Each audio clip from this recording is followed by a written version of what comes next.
हम तू लाइन कह दी कि रानी मोर खजनवा हो ही जागा तनवा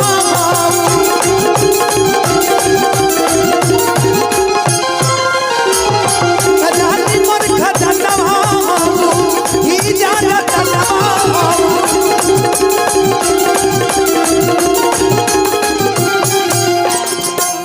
कि रतिया में आवे वाली हरे रतिया में आवे वाली हरे मीठा सपनवा राजा मोर खजनवा राजा मोर खजनवा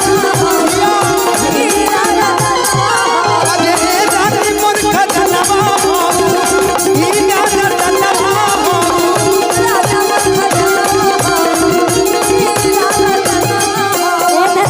आज आप बड़ी सुंदर लग रहे हैं और सबसे सुंदर ये आपका जैकेट लग रहा है मुझे। धन्यवाद। ये जैकेट मुझे पसंद आ गया है, लेकिन हम पसंद नहीं की आप भी पसंद है, सब बात नहीं है। इतना अच्छा लाइन बोलनी है आप बिना पसंद है भैले।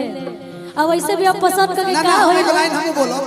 ऐसे भी पसंद करके क्या होगा। आप ठहरे शादीशुदा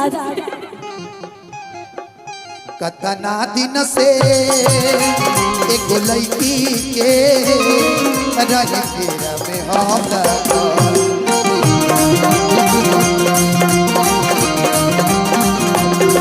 सोचते रही आई लव यू कहा, सोचते रही आई लव यू कहा। दोसर ले भागा तन दोसर ले भागा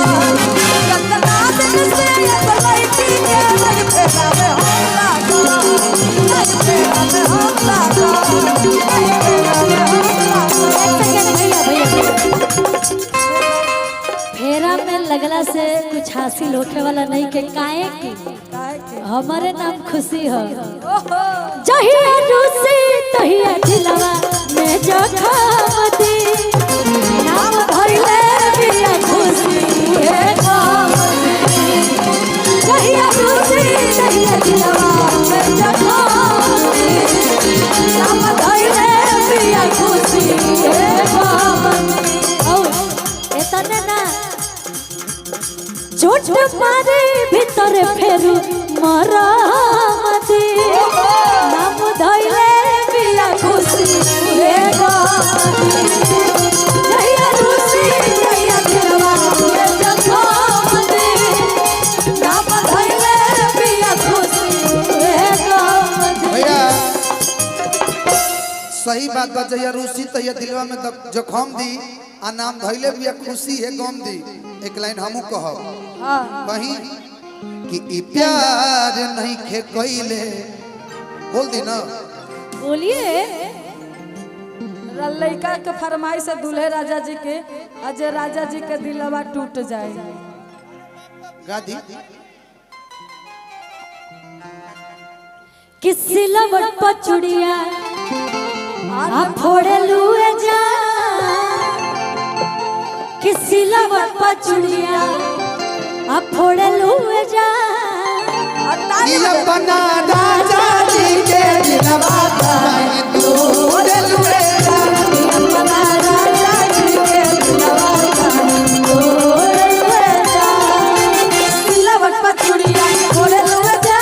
सिलवट पचुड़िया फोड़े लुए जा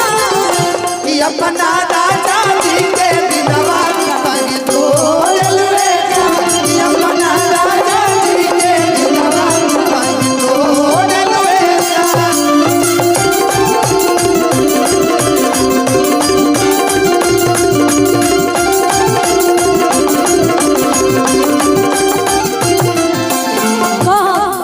कि पियो भी जरूरी है यारो भी जरूरी है पियो भी जरूरी है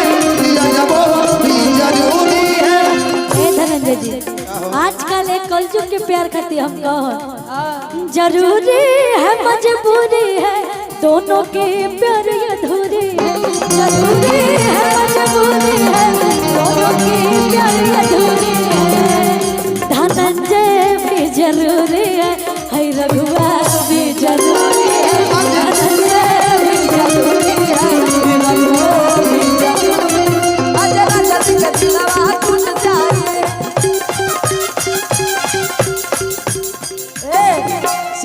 घर छूटी